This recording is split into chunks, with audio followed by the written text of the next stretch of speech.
31st Annual Aerospace and Defence Conference by Gabelli Funds.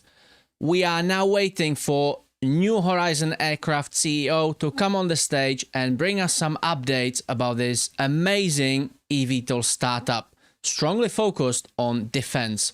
This is Martyn Lucas Investor, I am Vaz, and we are covering 31st Annual Aerospace and Defense Conference, organized by Gabelli and held by Gabelli Funds. Why are these conferences important?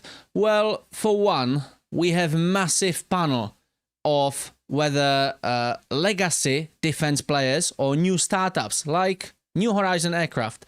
And subsequently, you really want to attend these conferences because there is a lot of new updates. These are, in general, you get updates on the business ventures, how the business has been going, but also you get updates on the shifts in the company future and strategies. Like a few weeks ago, we had Adam Goldstein, the Archer of CEO, just casually dropped this little bomb on one of the conferences. He said that Archer Aviation, by the way, Archer Aviation will be shifting towards the defense, more to the civil sector.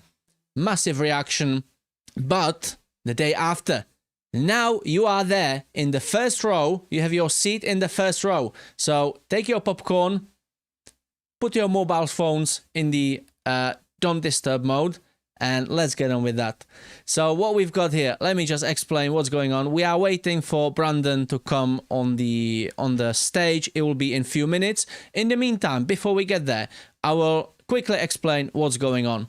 Gabelli Aerospace and Defense Conference is one of Wall Street's premier annual gatherings for aerospace, aviation and defense investors. Hosted by Gabelli Funds, it brings together management teams from leading listed companies to present their strategies, financial and market outlooks directly to institutional investors like you. So, as I said, you don't want to miss this. Sometimes we have just I don't want to say boring, but sometimes we have just repeating of what we heard before.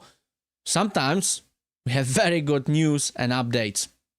So we have a massive panel of whether legacy market leaders or new startups. Who was on this, or who is on this conference? We have Textron, the parent company of Bell Helicopter, Cessna, Beechcraft and eAviation. Also parent company of Pipistrel, the cargo eVTOL, basically massive delivery drone with a hybrid propulsion. We have Moog. You can see the ticker symbols as well. You as an investor, you can take notes and write these down. Moog, precision controls for aerospace and defense with past eVTOL involvement. HEICO, one of the largest independent aviation parts and system suppliers. We also have suppliers. We don't only have manufacturers, we have suppliers as well. We have Elbit Systems, Israeli defense electronics leader. Curtiss-Wright, advanced engineered defense solutions. Rheinmetall, the biggest animal on the panel. German defense prime rising on European rearmament. And then also we have Standard Aero, Albany International, Ducommun. I can't say it right. This is my third event, and I still can't say it right. Astronics, Graham Corporation, New Horizon Aircraft, and the next one will be Bridger Aerospace. The flying firefighters and the super scoopers. You know, these yellow airplanes dropping water on wildfires? That's what's coming next after this event. So we already covered the Redwire. That was the previous event. Basically, company dominating or trying to dominate the low Earth orbit. Not only with satellites, but also with solar arrays and manufacturing. And not only manufacturing of materials and 3D printing, but also 3D printing of live tissue. The very previous event was Aero Group, very range portfolio of products, starting with drones through avionics. We also learned that they supply key component to Joby Aviation. And you can, if you rewatch the video, you will find out what that is and why it's important. eVTOL player as well with their Joint Air Mobility subsidiary. But what we've got on the dish now, what we've got on the plate now, we have New Horizon aircraft, hybrid eVTOL Challenger. They are based in Ontario in Canada, founded in 2013. By the way, the CEO is on the stage in the very minute. Let me just read this out. As soon as he comes on the stage, I will zip it and you can listen to him. Public listing in January 24 via SPAC merger. And hell, it's been a roller coaster on the penny stock ride. As low as 24 cents, 52-week range, all the way up to 252. Current price about $160.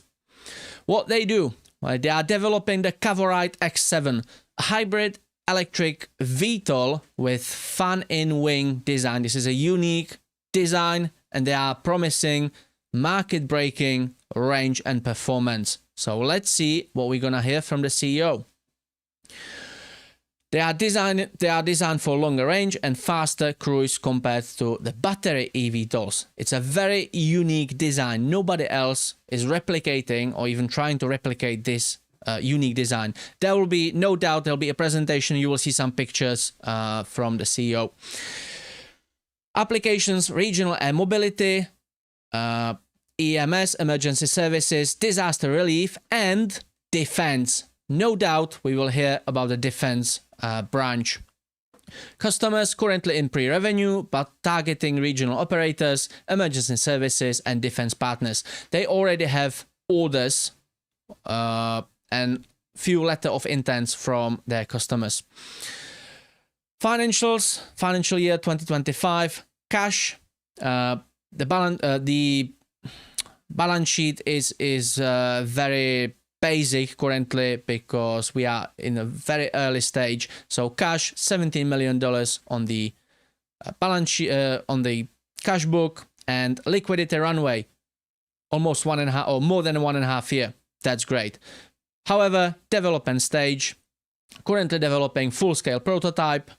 No doubt we will hear about it, and no revenue yet. Bridger Aerospace, that is coming after this event. I think, I don't want to say it's the most interesting, but it will be definitely the most sexy. Can there be anything sexier than fireman?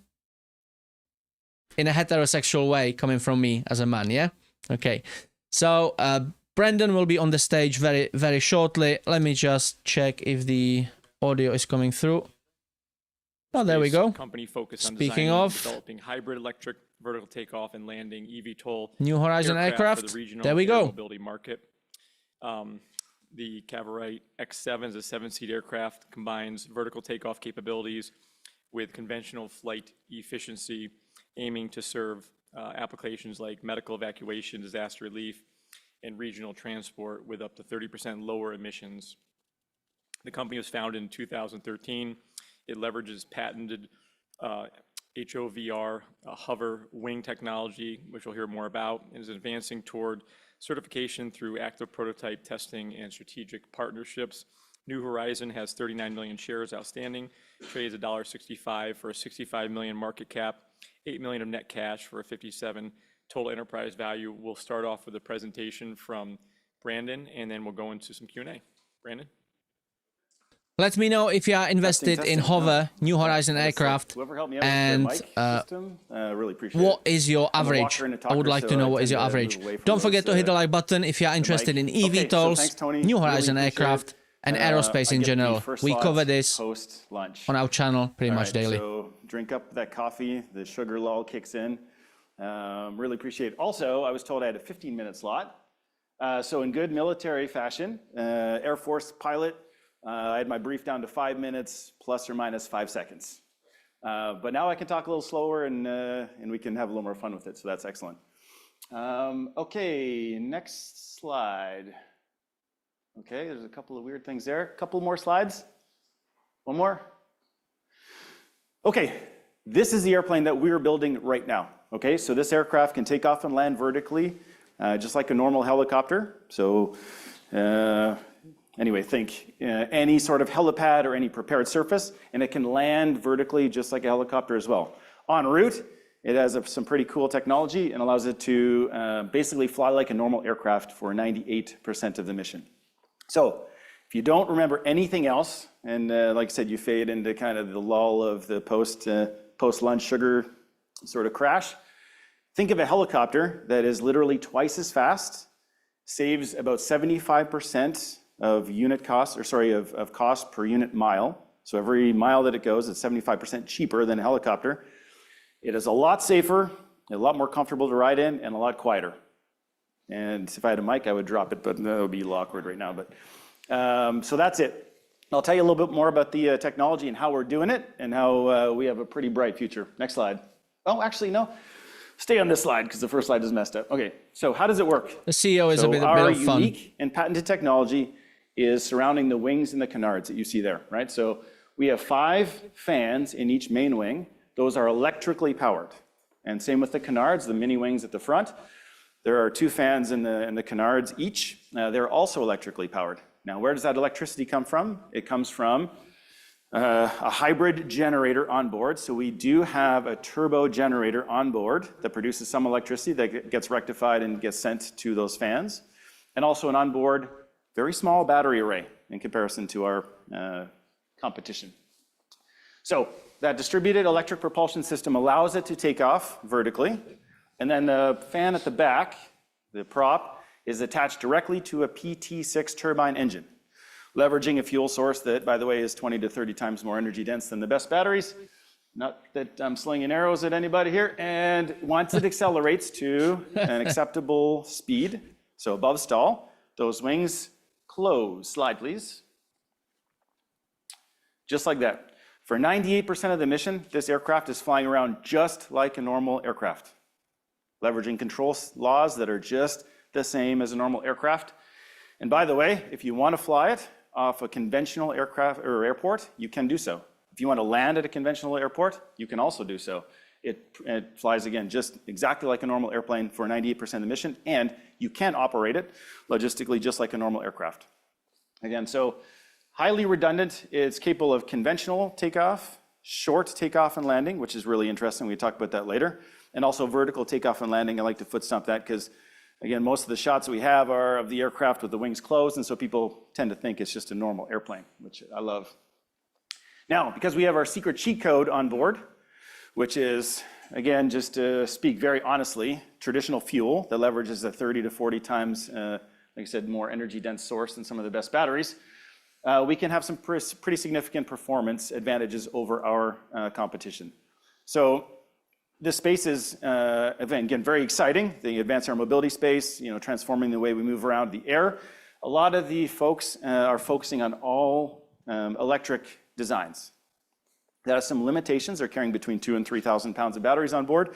That unfortunately limits their useful load, limits their speed. Having an energy source that's much more dense in a much more conventional package allows us to go faster, so about twice the speed of a normal eVTOL aircraft. 500 miles is about 4 to 5 times the range of some of them, and that's including, of course, the operational fuel reserves. And it can carry a lot more stuff, so 1,500 pounds of useful load is pretty significant in this category. It also can carry 7 people, so 6 in the back, 1 in the front, and it has a bunch of really, really cool configurations for medical evacuation, for military missions that we'll get into in a little bit, disaster relief, and again, a very just useful vehicle. As a hybrid electric vehicle, it can land anywhere there's a flat surface. It does not need charging infrastructure to exist. So if vertiport design with high power charging stations slightly lags the development, it doesn't matter. This airplane can go anywhere. And we're pretty excited about some of the missions it can do, and Tony is going to ask me lots about those later. I had a bunch more slides with all these missions in it, but like I said, it's all good. So that is our secret sauce. Instead of taking a if you build it, they will come approach, we said, hey, what makes the most sense with current technology, designing and building a machine that if I was an operator of a helicopter, I would want, right? Global helicopter fleet, about 70,000 helicopters take off and do work on a daily basis. 65% of those helicopters just go from one point to another, delivering a person from one point to another, delivering critical goods from one point to another. Maybe it's radioactive isotopes for cancer research. Maybe it's organs. Maybe it's people from the side of a road to a hospital. And having something that goes twice as fast, 75% cheaper to own and operate on a per mile basis is a pretty significant value proposition. And we're making some good progress. Next slide. So that is our prototype that has just completed its flight testing. That is not a tiny drone like it might look like. It is a 22-foot wingspan aircraft that weighs close to 600 pounds and is about 15 feet long, and we didn't crash it. It has performed amazing. And the transition, if everyone doesn't know, the transition from vertical flight to forward flight has historically been a very technically challenging thing for almost every company in this space. Joby, Archer, the multi-billion-dollar market caps that you see out there, Lilium, same thing. Ours was the most boring transition that you've ever seen in the history of transition to forward flight. And in aerospace, boring is awesome, right? Boring is safe, boring is predictable, and we are very excited about the performance of this aircraft that is, like I said, just completed successful flight testing. Now, what are we doing at this current moment? We are moving on to development of a full-scale aircraft. In 18 to 24 months, we will have a full-scale aircraft sitting in our hangar ready to do flight testing. Now, if anyone's paying attention to the market, other companies that are doing that at that scale have, let's say anywhere from 10 to 200 times our market cap. And we're marching down that same path as kind of an eVTOL 2.0 company in a more practical fashion. So really excited, transitioning to the full-scale aircraft, proving out the technology, multiple milestones that we'll communicate along the way and succeed in. And like I said, in 18 to 24 months, we will have a full-scale aircraft ready to fly, which is pretty exciting. Next slide. I cut it off. That's unfortunate. So this is a really cool shot, by the way, of our airplane with the wings folded forward in the back of a C-17. So it's an Aerospace and Defense Conference. A long time ago, we won an AFWERX DoD contract to help accelerate the development of our unique technology. One of 250 companies to pitch, 32 went down to Vegas, and we're one of 5 companies to actually win an AFWERX significant DoD contract. That put us on the radar for a lot of defense primes and the DoD down here in the US, and of course DND up north of the border in Canada. I flew jets in the Air Force for about 20 years. At the top, which was not that high. Anyway, I would plan and lead NATO coalition strike missions in training, right? So we would do really crazy missions where we'd go in and try to extract personnel recovery type missions. Maybe it's a down pilot across enemy lines. Maybe it was insertion of a special forces team or a casualty evacuation. I would have loved to have an airplane like this in the military, in the capability spectrum. So smaller than a V-22 Osprey, more agile, faster, and of course, a little bit cheaper to own and operate. An Osprey is what, 80,000 an hour, something like that? Sorry, yeah. And so just a really, really strong defense potential with this technology as well. And like I said, I would have loved to have this airplane. It would have solved so many things. Jets above are doing 500 to 700 miles an hour, and the helos that are going to drop people, they're barely, like, I'm just wondering if my little display is frozen. They're not even going anywhere. I'm like, hey, are these guys actually going to do anything? Like, I'm just kidding. Yeah, but so I would have loved to have that technology, and like I said, we're talking to a lot of interested parties for that tech. Next slide. Okay, I think that was my 5 minutes out of the 25. Appreciate the opportunity, Tony. Thank you. That was wonderful, Brandon. Thank you. Do you want me to sit awkwardly beside you? Or? Yeah, how about right here? Okay. Air Force fighter guys and Marines can be close. It's okay. I don't know about that. We'll see you at the end of this meeting. Well, yeah. Well, that was a great overview, Brandon. There's so many questions to ask here. It's a pretty interesting topic, and it's sort of unusual what you guys are doing versus the rest of the industry. Maybe you could talk about your current position in the aerospace and defense industry, and what are the key milestones that you have achieved so far versus the other, let's call them 1.0, eVTOL 1.0. Yeah, so the technical transition from vertical flight through to horizontal flight on a relevant size machine was a pretty big deal for us, right? There's many different proofs that we can get into, but actually flying a real machine that is of sufficient size, getting good data, and proving that the underlying technology is going to work and the concept makes sense, I mean, that was a pretty big deal for us. That being said, now moving on to the full-scale aircraft, I mean, if you walked in the hangar now, you'd see full-scale propulsion units spinning up. You'd see the wing mechanism working, gathering data, making sure that on the full-scale aircraft, the technology is going to work properly. And so far, it's been really positive. We recently just changed 2 torque sensors because we didn't really believe how low torque we were using to get the requisite amount of thrust, like 800 pounds from each of the fan units. So it's pretty exciting. That's pretty interesting. A lot of innovation going on there. Could you maybe just go into a little more detail? You glossed over a little bit, but just how different in your model is using the hybrid eVTOL technology for competitors in aerospace. Maybe talking about, you talked about energy density being one of them, and then just your wing technology. Just maybe the rest of the audience is familiar with, again, eVTOL 1.0 and how you really are a true differentiator there. Yeah. So first of all, we're really excited about these all-electric machines, right? The Jobies and the Archers of the world. They're going to do some really good work. When we took a deep dive into the tech, we realized, there's a lot of assumptions that stack up from a technical perspective. And when you layer on operational requirements, fuel reserves, energy reserves, there would be some operational limitations, at least in the short to medium term, until battery technology matured a little bit. We just asked ourselves, first of all, what kind of concept would we love to put our kids in and feel safe in the backseat? And what would an operator love to have? A machine that, again, saves 75% per unit mile, has multiple layers of redundancy and safety.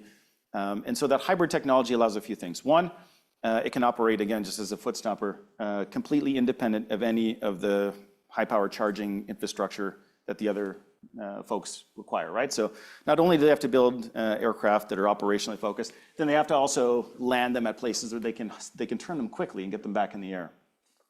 Our system, once it takes off, en route for about 8 to 12 minutes, it has a fully recharged main battery bank. And so you can start your landing phase at full battery power. And if you land somewhere remote that doesn't have the world's longest extension cord, you can literally just idle the aircraft, and by the time you've filled it with people and stuff, it's recharged. Yeah, it's recharged, and away you go.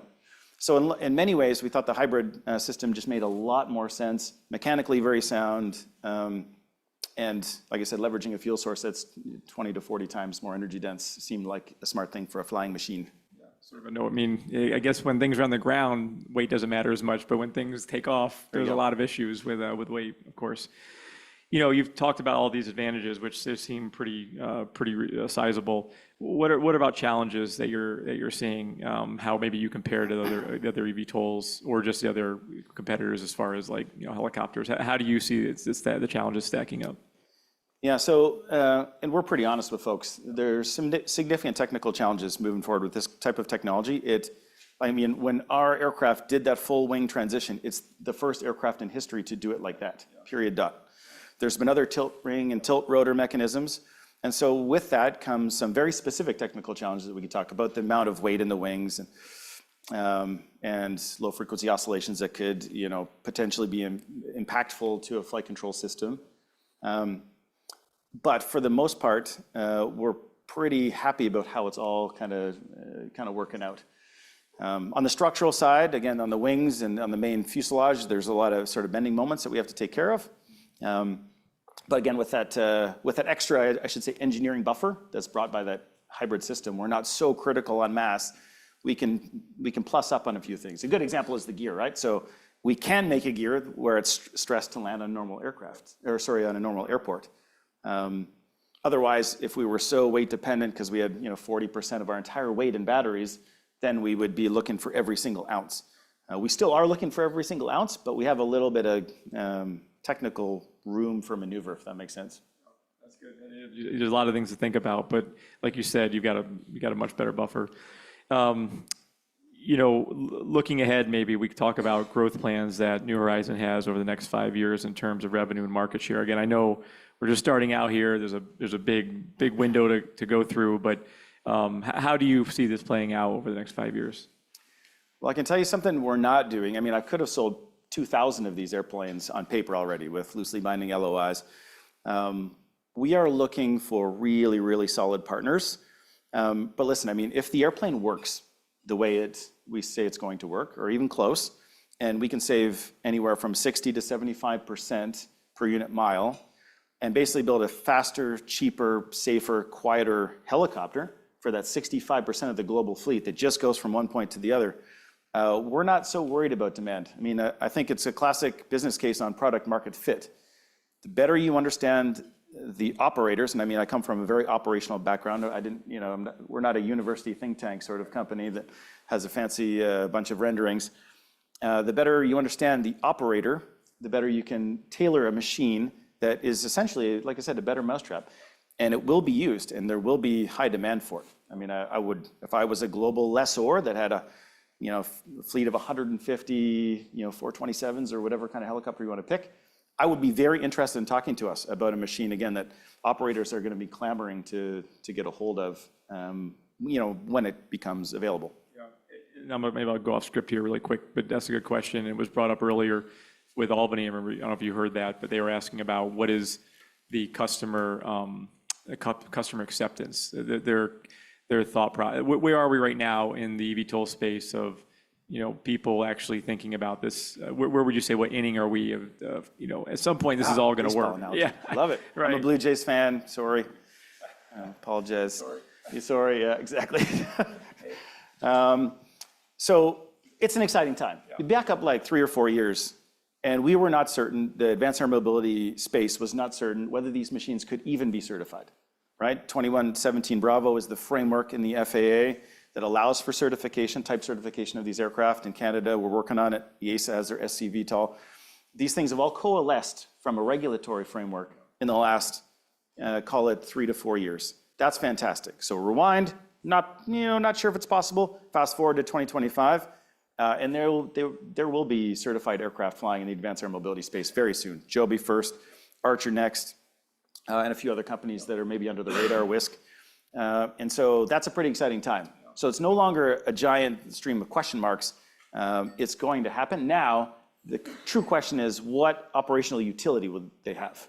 And people are asking a lot more detailed and tough questions like yourself about how the business cases really come together given the performance of the aircraft writ large and distilled in 2025.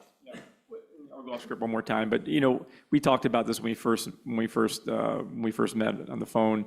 If we go back 100 years and they have the technology that you have, there's no question they would be building these versus Mr. Sikor. Would be building these. That's correct. Right. So with that being said, I know you need business use cases and there's all this economics and scale that go into it, and But if we were to go back and say, let's just build them this way, when do you think this is going to overtake the traditional vertical lift takeoff industry?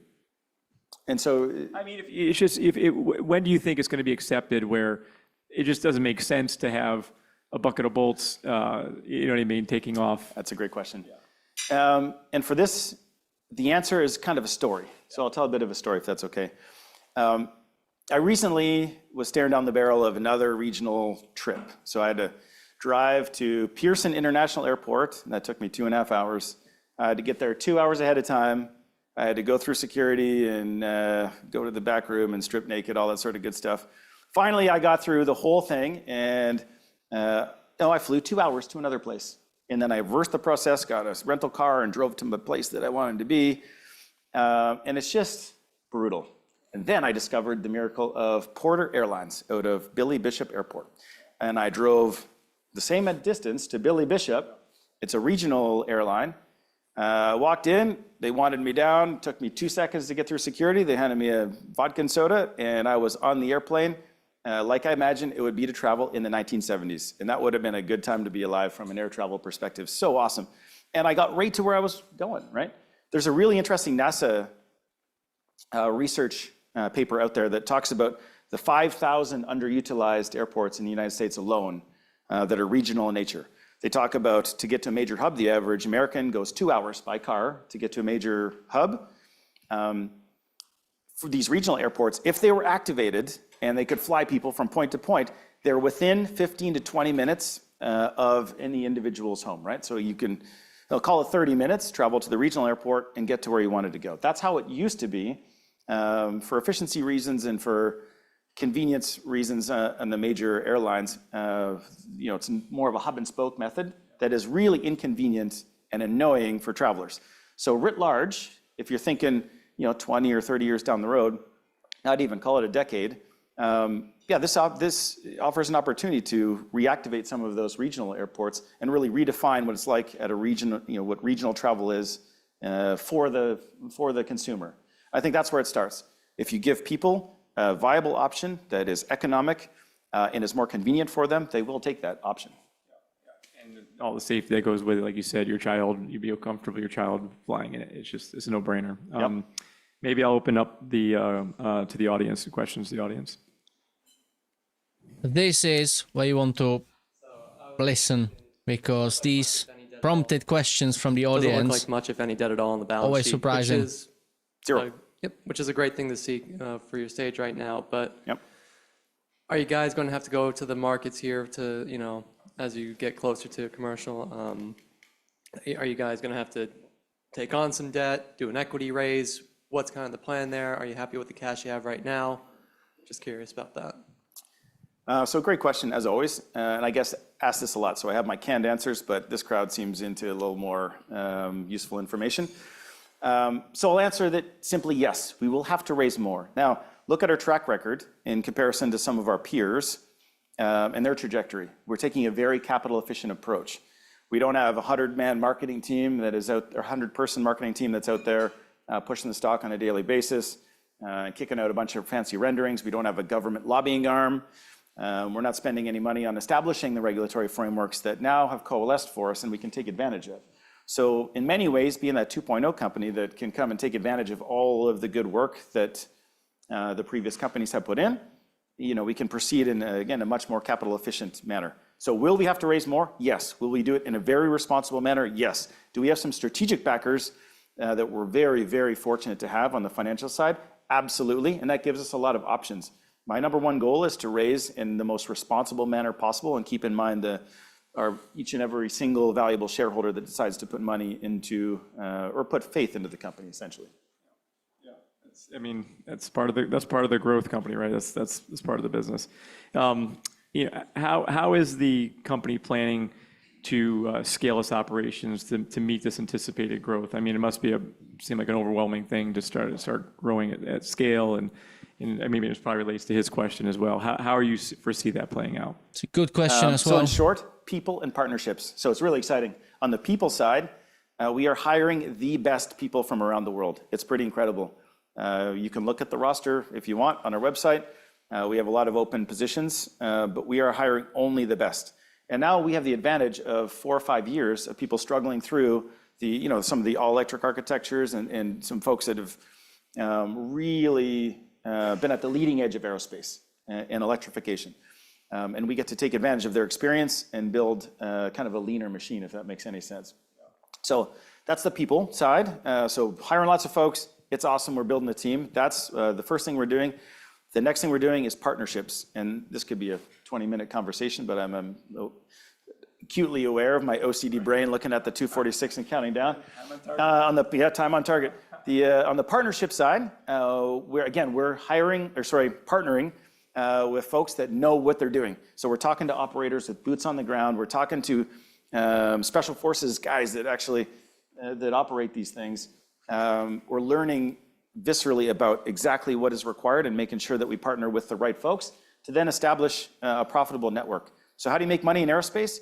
You sell a really good product, and more importantly, you support that network. So mRNO activities, making sure supply chains are sorted out, there's enough parts that go to the right spots, and that is high quality partnerships that really make that clock tick in the right way. Yeah, that's good. You talked about that, and you said talking about Department of Defense versus commercial, and obviously you have dual use here. Do you think that's maybe the market to go to first, to penetrate first, is the Department of Defense and going through that way, or what are your thoughts on the best strategy? Yeah, that's actually a really astute question. The easy answer would be for me to say, okay, we're just going to develop the aircraft, and then at one point we'll sell a bunch to the military and sell a bunch to the civilian world. The true answer is that you have to bifurcate the development process earlier than you might think. The military requirements, they're price sensitive, but it has to work, and it has to have a very specific amount of hardening that is done to make it a useful machine in the military world. And that's a big decision for a company, right? Do I bifurcate the focus and then develop 2 separate aircraft? And I think some companies have maybe underestimated that. The military comes with a bunch of support, but also a very greedy set of requirements that are, quite frankly, immovable objects. It has to be able to do a certain thing. We are looking at that very closely, and I have the advantage of living in the Department of Defense D&D equivalent for quite some time, and I was in procurement for just 3 years. There's still a spot on my head right here where I banged my head off the desk for 3 years, not flying. And so I've seen the inside of how that works. But yeah, so very focused on the defense angle. It just makes sense. A helicopter capability that's twice as fast and a lot safer and quieter is very attractive in the military side. And then the civilian side, of course, for all the reasons I've previously mentioned, it's very much a dual-use machine. Brandon, that was a really good overview. It was really interesting, and I'm looking forward to following you guys. I follow it pretty closely, and you guys are special in the sense of what you're doing. So looking forward to following you, and hopefully get you back next year. Yeah, thanks, Tony. Great That's job. been great. Really appreciate it. Thanks, everybody. Thank you. Really well done. Hey, thanks.